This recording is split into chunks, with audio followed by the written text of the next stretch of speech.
Hi, welcome to Platform Mastery. In this video, I will show you how to create responsive design. I prepared three sets of rectangles here.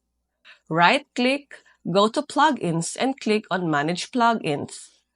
Search for breakpoints. Click this and click on Continue for its trial version. Click on New Adaptive Layout.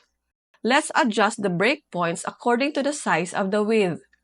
First is 390 and then click the add sign and click the 390 here.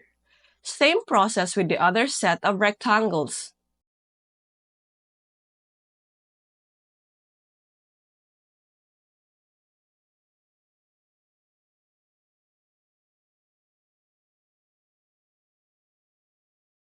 As you can see here, if you adjust the size of the frame, the square inside adjusts also according to the size of the frame.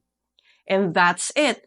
Thanks for watching. For more videos like this, hit the subscribe button and don't forget to hit the notification bell so that you get notified for our new upcoming videos. See you next time!